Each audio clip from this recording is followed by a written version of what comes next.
ever since MrPokke was trying desperately to be me, he's made a lot of enemies. He really has. My community hates him. St. Tontas hates his ass. Glaive Keo hates his ass. And I'll be real, what happened to my nice, kind Chinese man? He was too busy, man. He needs to quit this war arc. Then he goes live and just starts spewing shit and saying, it's not war if it's the truth, but it wasn't the truth. And it was just like, I'm not gonna lie, yeah, Ryuku hates him, man. And a lot of people don't like this guy, which sucks. It's definitely a lot of shit being thrown around every single day, but I will do him the favor of reacting to this video about how this guy hates MrPokke, and I will do what Mr. Old Pokey would do to me, which is I will react to it neutrally. Which old MrPokke neutrally meant he would shit on me and then not shit on the other creator. We all remember it. We all remember it, but it just seems like there's a new bad guy. It does. It doesn't seem like I'm the bad guy in the gacha space anymore. It feels like MrPokke's the bad guy.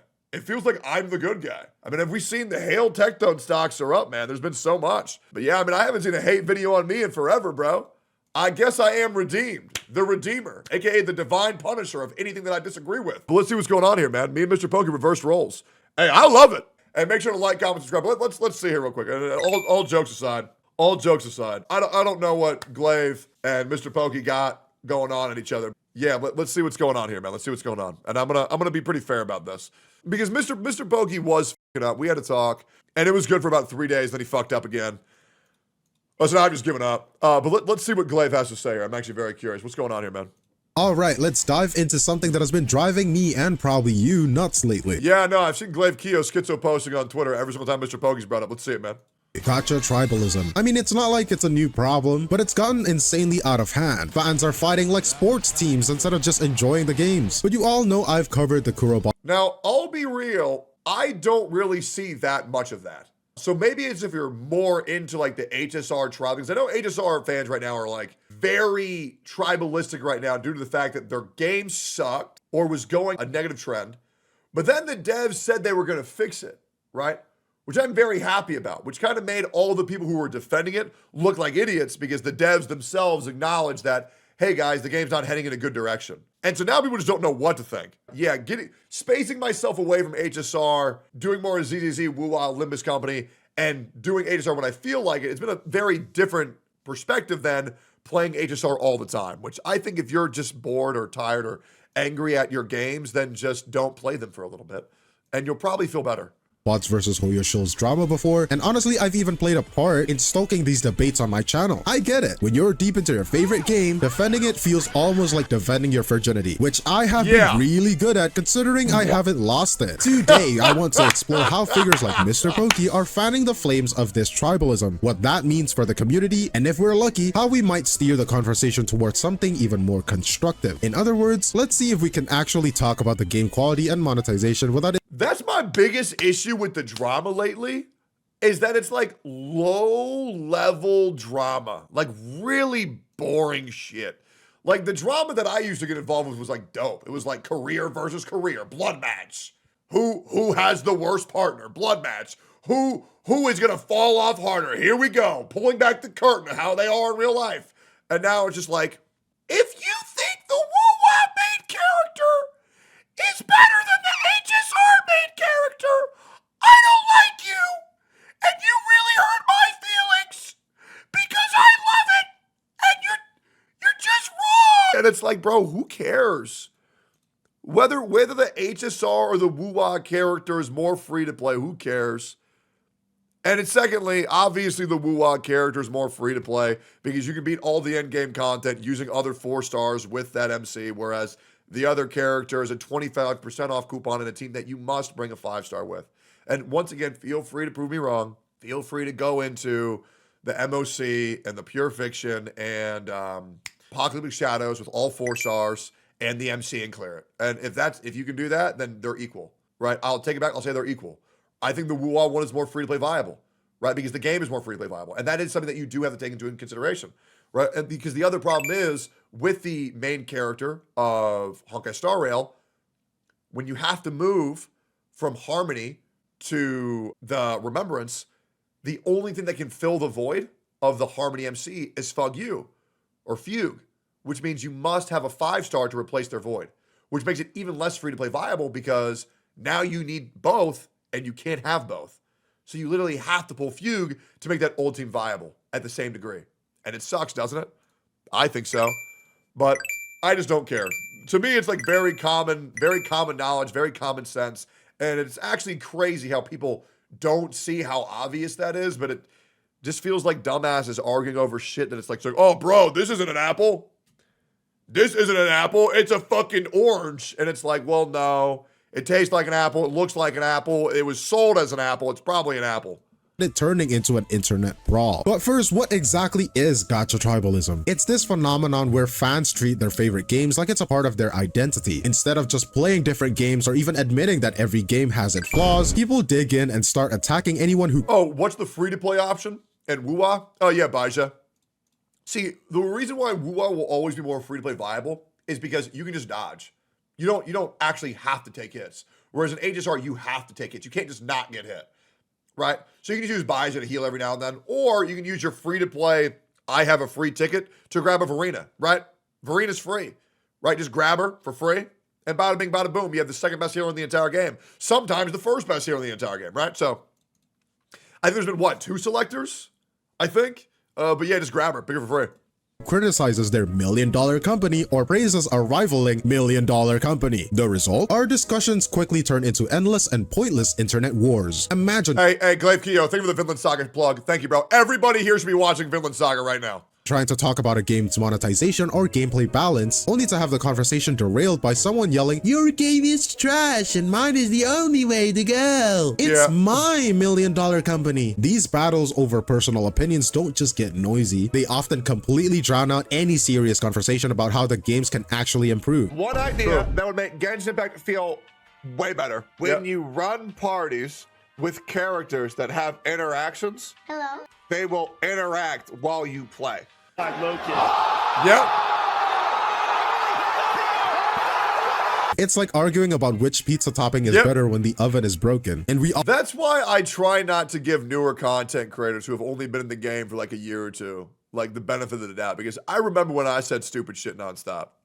I remember those days, right? So I totally get it. all know pineapple works on pizza. But hey, Glaive, why does gacha tribalism exist in the first place? First of all, let's talk about the investment. For these people that support the gacha tribalism, gacha games aren't just casual pastime. They are a serious commitment. These players spend hundreds of hours grinding and often a good chunk of cash on these games. So when someone criticizes your favorite game, it almost feels like they're attacking your life choices. Once you're this invested, it's hard not to go into full defense mode even if the game has obvious issues. It's yeah, because it's like, man, I spent $200 on this thing, and now you said that thing that I bought is stupid, so now you're saying I'm stupid. It's a fucking joke. You bought a new iPhone and someone tells you that Samsung is just better. You're not gonna let that slide without a fight. Now let's be honest, the companies behind these games are no saints either. They design mechanics and marketing strategies that deliberately pit communities against each other. Take for example how Hoyoverse would schedule their Genshin update livestream on the same day that Wuthering Waves was set to update with 1.1. This forced Kuru Games into a kind of reactive cat and mouse chase that only made fans even more defensive. And finally, we got the content creators. Let's face it, drama sells. Ragebait posts and inflammatory hot takes generate tons of clicks, views, and revenue. What was the last Ragebait post that I actually made? I'm trying to think. I think the last time I Ragebaited was Donald Trump. I think that's it. So I haven't made a Ragebait post in like what? A third of a year? That's about it. And then before that, probably like an Arknights post, right? On their Reddit back in like 2023. Right? Said you would be playing Limbus Company. That's not even a Ragebait post. That's me just talking. Right? That's just me just communicating. This was your last Ragebait? Let's say. Yeah, that was a pretty good Ragebait. That was a pretty good one. Yeah, by the way, join my Twitter community. It's great. Good shit in there, man. Go check it out. The more outrageous the content, the more people tune in, and the more money flows in. The industry thrives on keeping us all emotionally engaged in these tribal debates instead of focusing on real improvements. When discussions revolve around which game is better purely on fan loyalty, the actual issues like monetization problems or design flaws get completely ignored. But let's talk about this one content creator that is constantly fueling the fire recently. MrPokke, the LeBron James of Hoyo Shills. Or actually not even Hoyo Shills. He has been talking smacks to Hoyo Shills too. You know what would really probably help MrPokke out? Is if he were to ever make a post about how Honkai Star Rail can improve. But the problem is every single time he weighs in, It just so happens to be saying Honkai Star Rail is perfect and you're dumb if you think otherwise. That's the problem. And dude, I feel like a lot of content creators, myself included, should just stop posting on Twitter. Because it's not going to help you. Like, it's not going to bring more viewers to your fucking Twitter or to your Twitch channel. It's like, oh yeah, I saw this guy tweet. I'm going to go watch him look at React videos for 8 hours. Right? So it's just like, maybe we just get the fuck off of Twitter. You know what I'm saying? Somehow he's making everyone fight. But anyways, this isn't about making a well-reasoned argument. It's about being outrageously loud. MrPokke doesn't need to be right. He just needs to shout loud enough to get everyone's attention. Every controversial take he drops is engineered to spark fights and keep his name trending. The more chaos he causes, the more relevant he becomes. Every time he ruffles some feathers with his outrageous opinions, whether it's justifying the company's predatory behavior or straight up victim blaming, he's essentially banking on controversy. And wow, has he been cancelled more than once. In fact, he has been cancelled multiple times and just— No, he hasn't. And people really need to stop pretending like MrPokke has ever been canceled a single time. There's been a couple of arguments, but MrPokke's never been canceled. Like, this is the worst thing MrPokke's ever done. He said a bad take. MrPokke's never been outed as like a racist or a fucking wife beater. He's been fine. There is no canceling of this guy at all. I don't know why people keep saying that. And it's also not even close to that shit happening. the month of January. Bad take equals canceled? Yeah, maybe in fucking 2022. But in 2025, hell no, he has not been canceled. Yet he always manages to spin it all into a win. Instead of disappearing into obscurity, he positions himself as the misunderstood hero, the one who's being unfairly attacked by a sensitive— Listen, man, the only thing that MrPokke doesn't understand is English. Right? Obviously, English is MrPokke's second language, right? That's pretty much the only thing, right? Because I'm sure if he were to write these tweets out in Chinese, they would be flawless. But in English, I don't know, man. crowd. He is everything EO wanted to be. It's a cycle. Okay, that's crazy. That is fucking crazy. That is fucking insane. Nah. MrPokke is not on EO level yet. MrPokke is not on EO level. He'll never be at EO level. There's no way. Absolutely not. Outrage sparks engagement, engagement boosts his profile, and then he flips the narrative to claim that he is the only one that should be getting praise. What's really fascinating is how MrPokke has built his online persona around a sort of duality. At first, he says that he wants peace, love, and happiness 2025, but then He's just lying. Straight up. That's all there is to it. And everybody knows. Yeah, he is definitely, he is very passive aggressive. He's very hypocritical. Yeah, he just does not mean that at all. then 1 minute he's a provocateur, calling his own community stupid and greedy, and then blaming Kurobots for the hate that he receives back, blaming the victim, and then playing the victim himself. And then the next moment he tries to play the peacemaker, as if he's the voice of reason in the sea of madness. This constant flip-flopping ends up in confusing viewers. Are you It is actually so bad. It is so bad, bro. It really is. It's like pancakes, bro. Hey, you guys fuck yourself. Why are we so upset? I just want peace and love. But you're really dumb and gay. What's going on, guys? I want happiness. It's like, bro, let's just delete Twitter, man.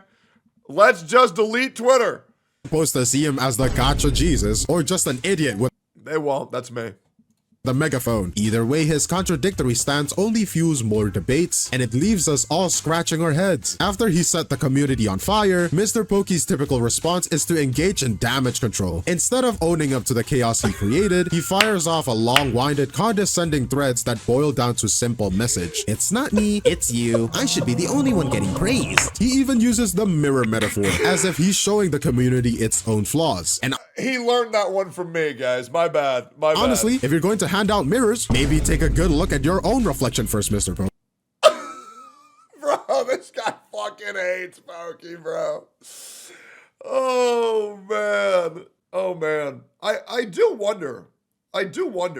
Because a lot of CCs have really started to fall off. Not MrPokke.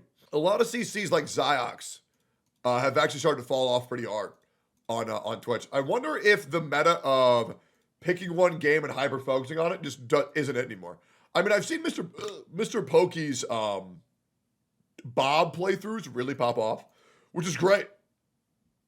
But I will wonder how things will come into play long term.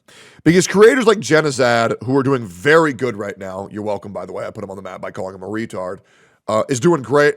He's not really doing controversy. It's more like the voice of reason. And that's kind of what I like, because I don't really think there is a need for so much war right now, especially over this dumb ass shit.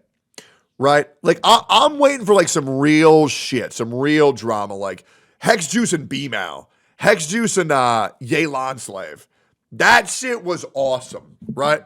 There was gonna be Shinya versus Saint Tontas, and then I told them both to shut the fuck up because I didn't want to deal with that. And so that never made it to live.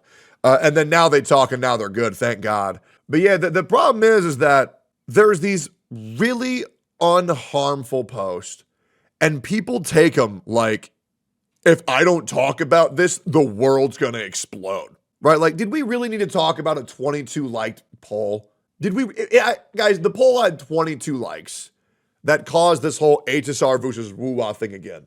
And here's the thing, doing that is completely fine, but it's not fine when you say, I just want love, peace, and happiness. Because then it's just like, okay, well, starting to get the vibe that you just don't want that. You see what I'm saying? And it screams hypocrisy. And being known as a hypocrite is not a good thing to be known as, right? It is not a good thing to be known as. Okay. I would rather be known as a rage baiter than a hypocrite. I would hate that. And yes, when you look in the mirror, you're handsome, tall, muscular, very, very charming, funny, energetic, caring, smart, logical. But I'm not talking about that. I'm talking about your online behavior, buddy. It's like he's saying, see, you're the problem, while completely ignoring the fact that he lit the fire in the first place. And yeah, but he has to know. There's no way he doesn't know. There's no way. There's no way. No. There's a lot of things that MrPokke is, but he's not dumb. There's no way that he didn't know that wouldn't piss. When he said no war, just facts, he knew that was going to cause issues. He knew. There's no way. There's no way. There's no way. That's like me going to my girlfriend, right? Which I have, by the way, and say, hey, babe, you look ugly as shit today. No war, just facts. Just facts. Hey, no hate. I'm just saying how it is. You know what I'm saying? Like, obviously you can't just say that, especially over a subjective matter. Lamau, why is the stream tag autism? Oh, because I'm autistic. You can't tell? the result of it, the community becomes even more divided, toxic, and less capable of having any meaningful discussion. Instead of addressing real issues like game quality, monetization, or even constructive criticism, the focus shifts entirely to these endless tribal wars. Ironically, you know what is the most autistic shit to do, though? Compare Wuthering Waves to Honkai Star Rail. Like, how in the fuck are you going to compare a turn-based strategy game to an open-world ARPG? It just makes no fucking sense. this is the very chaos MrPokke claims he wants to fix. His actions only reinforce the toxic environment he criticizes, leaving us all wondering what it means. Let's contrast the wildfire of tribalism with a refreshing alternative, Gacha Smack's approach. Unlike the endless bickering we see, I mean, guys, we can all agree, absolutely. I would say it's pretty fair to say that MrPokke is the #1 shit stirrer in the community right now. I think that's absolutely fair. Absolutely. It used to be me. But then I just realized, nah, I'm good, man. Nah, man, I think it's pretty damn fair. From content creators, Gacha Smack has shown us that you can offer genuine praise without igniting a war. For example, his tweet about Zelda Zone Zero's Well, so Gacha Smack does some very fair, what I would consider controversial takes, but to deny that he is beyond the scrutiny of the vocal retarded minority of this community is illogical. I mean, the guy gets hate brigaded like every other fucking 2 weeks and he crashes out on stream and talks about how much bigger his dick is, right? So you got to understand, as much as we want to blame MrPokke, which is fair, as much as we want to blame EO, which is fair, as much as we want to blame Gacha Smack, which is also fair, as much as we want to blame me for my past actions, which is absolutely fair, I think the community really lacks the acknowledgement of, hey guys, they're a problem too. I mean, absolutely. I think we've all fucking seen it. Yeah, these people, they band together and they just become absolute pieces of shit. You know what I'm saying? I think it's absolutely fair. Same thing with Saint Tontas. It's absolutely fair to blame Saint Tontas. Absolutely. minigames was all about celebrating what they do well. He said something like, the Zenless Zone Zero team is doing a phenomenal job with their arcade and minigames, and then went on a rave about how these games capture the fun of titles like Vampire Survivors and Fall Guys. The point is clear. You can share a positive opinion without coming off as aggressive or dismissive towards other games. Gacha Smack's second tweet reinforces this idea. He points out that as long as you don't single out or aggro a community, sharing your honest opinion is totally acceptable. He even emphasizes that his credibility comes from a long track record of fair and balanced opinions. It's a reminder that when content creators are consistent and measured in their critiques, the community tends to respond with support or at the very least, respectful indifference. The lesson here is simple. Real credibility isn't built on endless rage bait. It comes from fairness and a willingness to engage in balanced discussions. If we So like that's kind of been like my whole thing is that I understand if people still really want to be upset by me constantly going in on Genshin back in 3 years ago. But I want to ask you this question. For all of these things that I rage baited and for all of the shit I gave Genshin Impact back in the day that so many people hold against me, I want to ask you a genuine question. What was I wrong about? What was I wrong about? Gon Yu being a support, absolutely correct on. Zhongli not needing a buff, I'm willing to forego that. I think Zhongli does feel a lot better with the buffs, absolutely. Do I think he needed it? No, not really, but they were nice. However, that was never against my point. I was just saying that with his shield, it's fucking ridiculous. But sure, we can make an Archon feel stronger. Other than that, what do we got to talk about? Nothing. Motherfuckers were hating for no reason. Besides the fact that I was bald and made him upset. Because I looked like the school bullies in high school that would push them into lockers. We all started keeping it fair and in good faith. Maybe, just maybe, we could shift the conversation from petty tribal wars to genuine improvements in game design, monetization practices, balancing, and overall player experience. Now imagine the gacha community could actually talk about games without every conversation turning into an all-out internet war. Picture a space where you can say, I like Wuthering Waves' combat, I like Genshin's lore, and no one immediately explodes in the comments. Instead of instantly labeling you as a traitor, people might actually consider your opinion, even if they disagree. It's a community where fans share ideas, insights, and constructive criticism without it devolving into a fight club. What if, instead of pitting our fandoms against each other over every little detail, we shifted our focus to real issues? Imagine discussions that tackle topics that actually matter in the game. A space where debates are less about defending our personal investments and more about actually making the games better for everyone. Picture a place where our passion drives innovation instead of fueling endless tribal loyalty. Now, I know this vision is wildly naive. Gacha companies thrive on drama. They bank on our emotional investments and our need to defend our choices. It sounds like a utopia, and maybe it is, but even a small shift in focus could make that big difference. Sure, it might seem like we're dreaming too big, but what if we started asking ourselves whether we're fighting because the game is truly bad, or simply because we've been conditioned to take any critique as a personal attack? You're fighting because you're bored, because your gacha games have no fucking content. And whenever there's no content in game, there's PvP in the forums. Every dead patch, I would get told how I'm Adolf Hitler every single time. Are meant to be fun. Now, I know that some tribalism will always be around and it's part of the culture at this point. Maybe if we could step back and think critically about our debates, we would realize that improving our gaming experiences is way more important than who wins in an internet argument. So while my vision might be a little bit of an idealistic daydream, it's a reminder that our collective energy could be better spent making the space more welcoming and productive, one balanced discussion at a time. Now let's wrap this up. We've seen how Gacha Tribalism has evolved into an all-out war zone, fueled by our personal investments and a culture of endless online battles. We have dissected why this happens, whether it's the money and the time we pour into these games, the tactics devs use to pit us against each other, or the rage bait strategies of content creator like MrPokke. We've also looked at a more balanced approach through Gacha Smack's example, proving that it's possible to celebrate what's good in our games without sparking a digital brawl. At the end of the day, we just want to enjoy our games and see real improvements. But you know, maybe we also want to waste our energy on petty fan wars. That's okay. Yeah, but here's the thing. As a professional hater, I don't waste energy on hating. Hating gives me energy. I get out of the bed with a smile on my face if I know, hey, there's a dumb motherfucker that I get to shit on today. Very different, man. But then again, not everybody's main. But hate gives me energy, not the opposite. Too. But the point of this video is that if we can shift our focus from tribal loyalty to constructive criticism, maybe the gacha space can finally start addressing the issues that actually matter. If you're still getting riled up by every tweet and meme, just ask yourself, are you fighting for a better game, or are you just MrPokke? Listen, man, I believe in a better future and I believe in optimism. However, this is something that will never happen. And the reason why that is because the majority of this fan base are autistic people who became overly attached to these characters in Genshin Impact because they lost, you know, a lot of their time due to COVID, as well as children because they couldn't afford to buy a real game. So they downloaded these games for free. I'm not going to expect media literacy to be at an all-time high, as well as people actually having general wherewithal for the pulse of the gacha space. They just won't. So in my opinion, the best thing to do is just make fun of these people and thrive when there's shit, because there will always be shit in the gacha space because, well, let's be real, a lot of these games are shit. And that's why I love them. Make sure to like, comment, subscribe, and also Glaive Keo, great fucking video, man. Always a fucking banger, bro.